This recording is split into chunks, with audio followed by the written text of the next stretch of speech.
Relato de mi análisis con Winnicott. Margaret Little. Epílogo sobre Donald Winnicott. En el mes de septiembre de 1971 me plantearon: necesitamos un resumen del lugar que ocupa el trabajo del Dr. Winnicott y de su relación con el campo del psicoanálisis en general. ¿Estaría dispuesta a escribirlo? Respondí que lo intentaría, pero que necesitaría que me dieran tiempo. Para el momento en que había escrito lo que me fue posible, ya era demasiado tarde para publicarlo, pero seguramente aún tiene su importancia.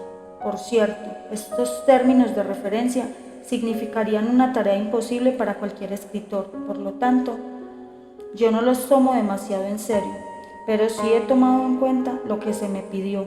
Obituario, ni un elogio ni una reseña biográfica, sino más bien una especie de evaluación, un reconocimiento y un informe objetivos. Es sencillamente imposible hacer algo que contemple a Donald Winnicott como un mero objeto objetivo.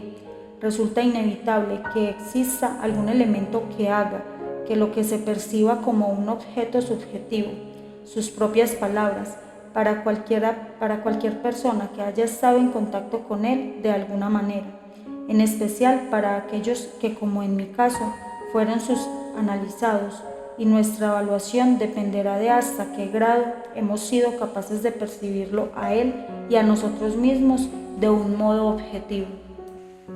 Por lo tanto, al considerarlo un objeto objetivo, no descartamos un elemento personal.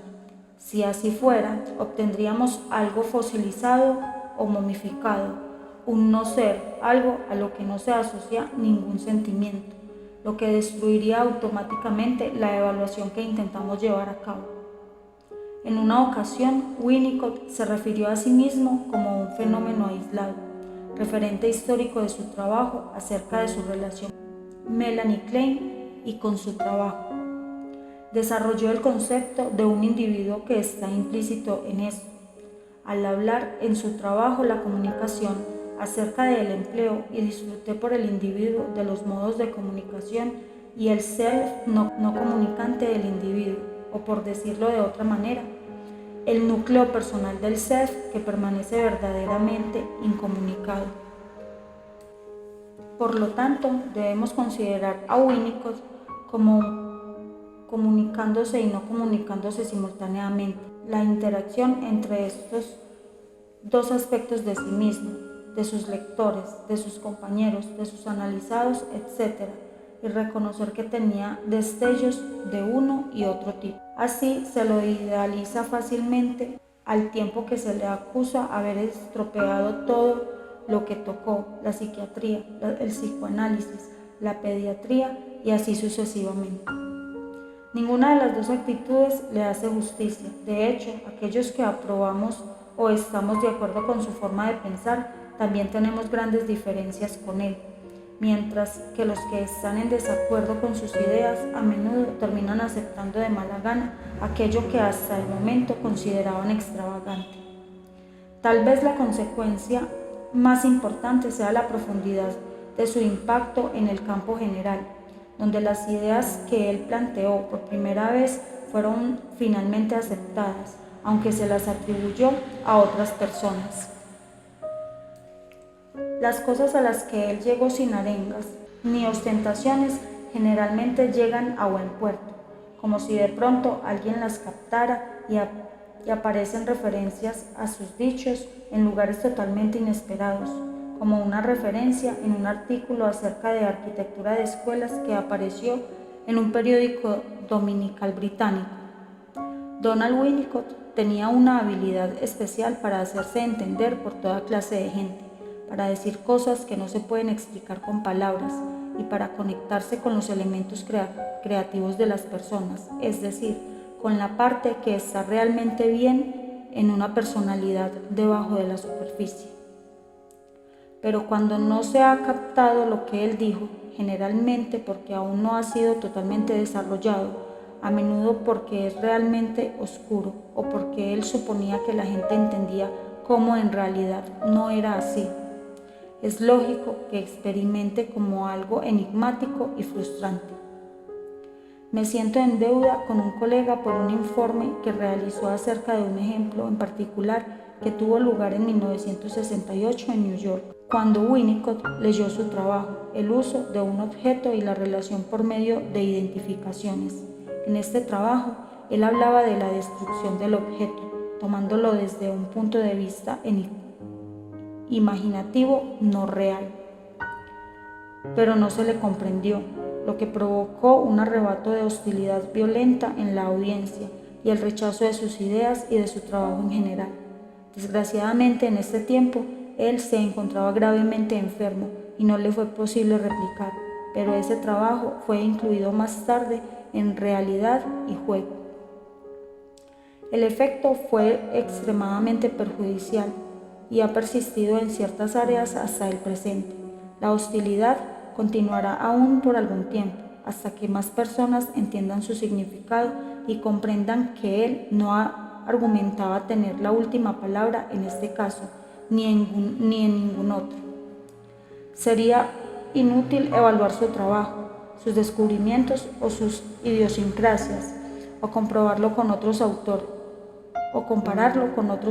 como Freud, Klein, Harman, etc., aunque me gustaría considerar algunos temas en particular que me resultan más destacados, además de algunos de los más obvios, como la preocupación material primaria, los objetos transicionales, el juego del garabato. Antes que nada está su capacidad de soportar la paradoja y la ambivalencia, sabiendo que son inherentes a la vida misma, sin andar con vueltas, buscar defenderse de ellas o evitarlas. Esta capacidad fue creciendo y desarrollándose en él progresivamente a lo largo de su vida profesional y privada. Este proceso no fue continuo, hubo variaciones en el campo de acción y en la velocidad. Los seres humanos somos muy cambiantes y muchas personas se han preguntado cómo es posible vivir con tan pocas defensas.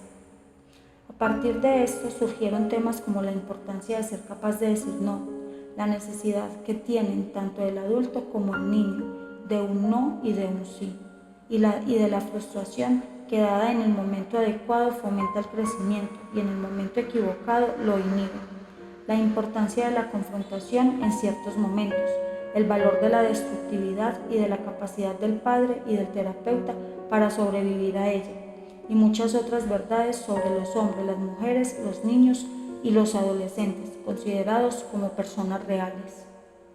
Poco antes de morir, comenzó a desarrollar ideas completamente nuevas acerca del origen de la actividad creativa en la etapa de desarrollo más temprana, bilateral, indiferenciada, preambivalente, anterior a la relación de objeto, en la cual, paradójicamente, la destrucción crea tanto el self como el objeto. Esta es la etapa de ser y de nada, absolutamente nada más, que depende de que el medio garantice la supervivencia, de modo de poder ignorar la angustia causada por el temor a la aniquilación y de lograr que el self comience a ser algo verdaderamente aislado.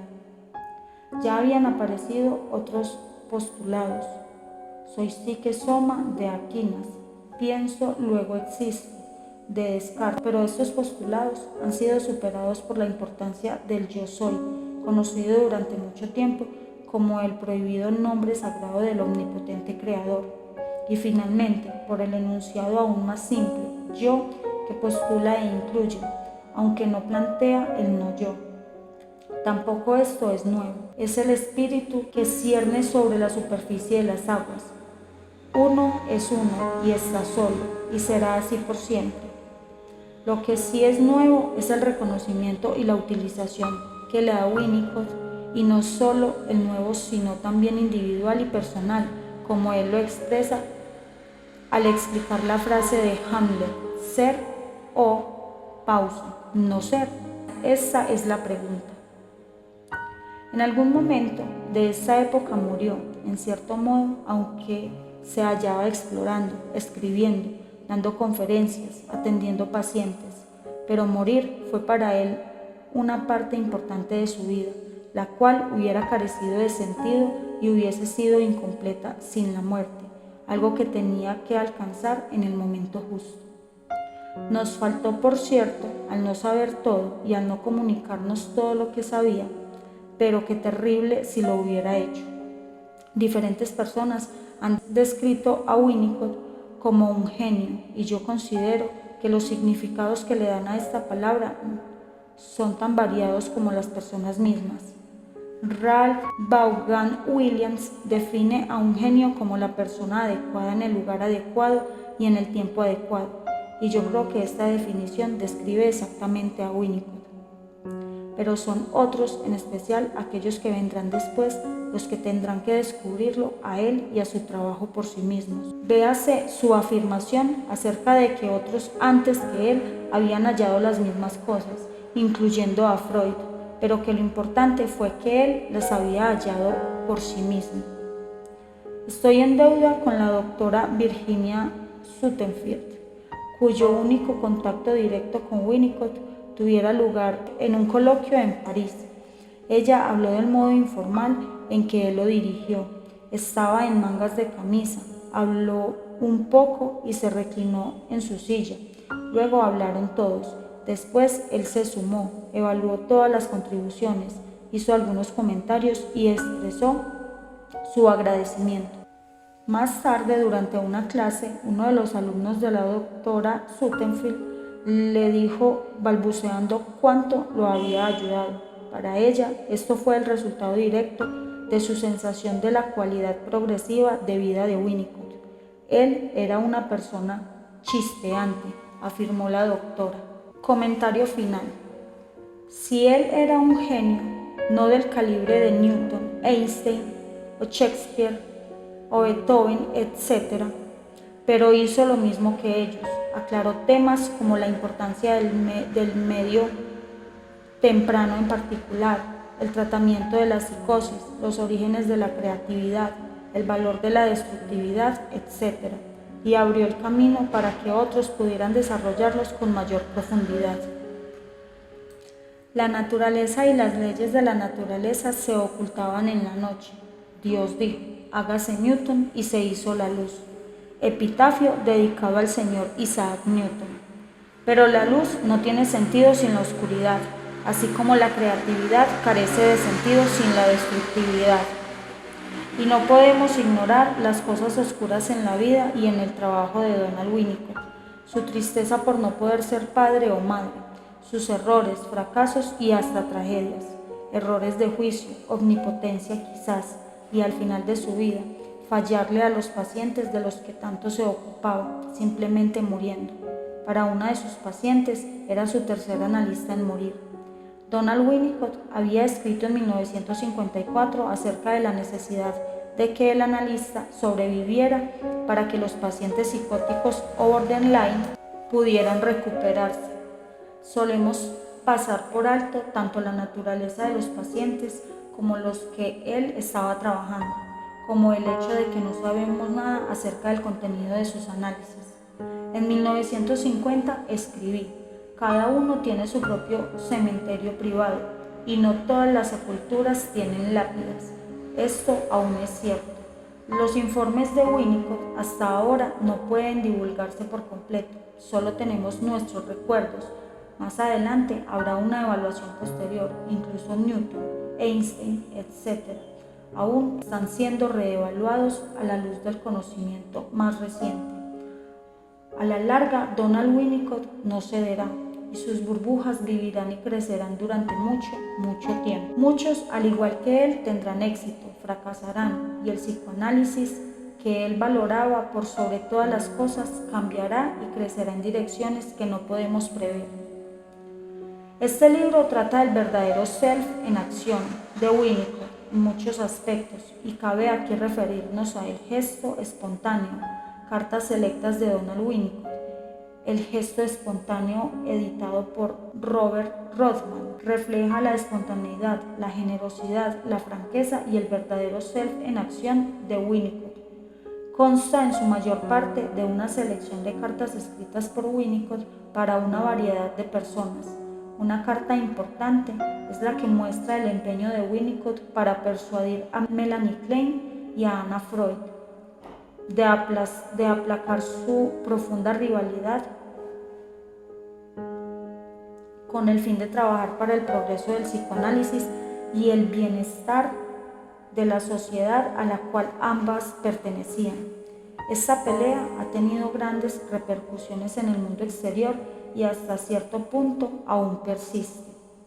Al principio, los desacuerdos que Winnicott sostenía con Melanie Klein consistían en el modo de su presentación más que en el tema. Especialmente, él prestaba atención a cierta rigidez y estilo del lenguaje.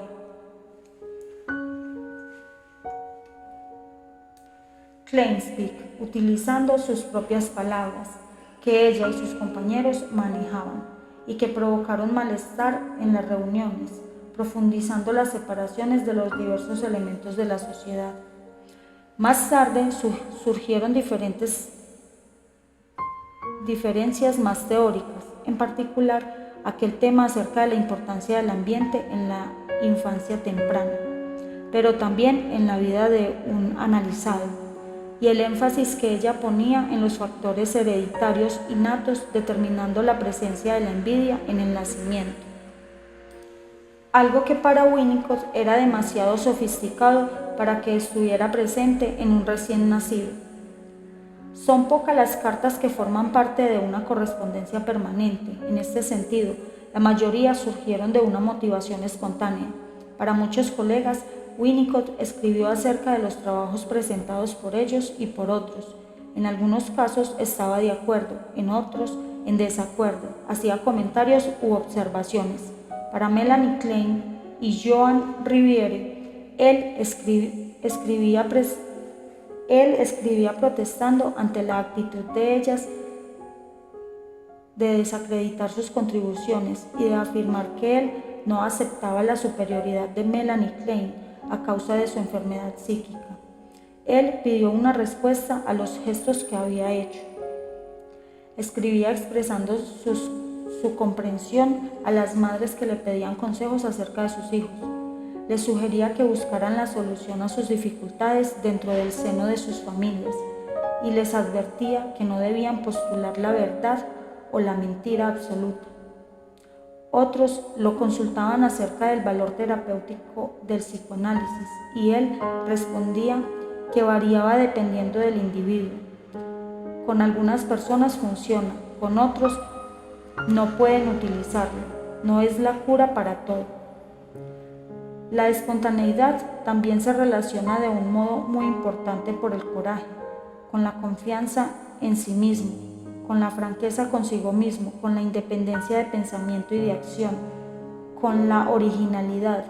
Y fue precisamente esta independencia y originalidad que demuestra en especial en su trabajo aspectos metapsicológicos y clínicos de la regresión dentro del marco psicoanalítico, que leyó en 1954, lo que le provocó los conflictos más encarnizados con Melanie Klein y miembros de su grupo, sin tener en cuenta las observaciones de Donald Winnicott sobre los infantes. Klein sostuvo que al nacer existe un grado de desarrollo del yo y de desarrollo instintivo mayor que el que Winnicott pudiera aceptar. Siguiendo con este punto de vista, ella insistió con la teoría de que solo la interpretación verbal de la transferencia tiene valor terapéutico. A partir de allí, elaboró su teoría de la envidia primaria y la vinculó esencial con el instinto de muerte y con la herencia, algo que tampoco podía aceptar Winnicott. Rothman no hace referencia a la charla de que Winnicott dio ante candidatos de la Sociedad Psicoanalítica de Los Ángeles en 1962, titulada Mi punto de vista personal sobre la aportación kleiniana, donde la considera de gran importancia. En una charla titulada Some I Am, que diera para la Asociación de Docentes de Matemáticas, Winnicott afirmó: en lo que se refiere a mi trabajo, algo sé, y tengo práctica y experiencia acumulada. En el área de matemáticas y en la docencia soy un novato. Mi trabajo es definitivamente ser yo mismo. ¿Qué parte de mí mismo puedo ofrecerles y cómo he de ofrecerles una parte sin dar a entender que carezco de totalidad? Desafortunadamente, Rothman no comprendió el trabajo de Winnicott acerca de la regresión a la dependencia y el tratamiento de la psicosis, donde Winnicott subraya la importancia del manejo como método y la alianza transferencia contra transferencia como el instrumento esencial de cambio. Pero esto no destruye la contribución de Rothman. Él nos muestra un aspecto diferente del verdadero self de Winnicott en acción, y de hecho logra darnos una parte sin perder de vista la totalidad esencial de Winnicott.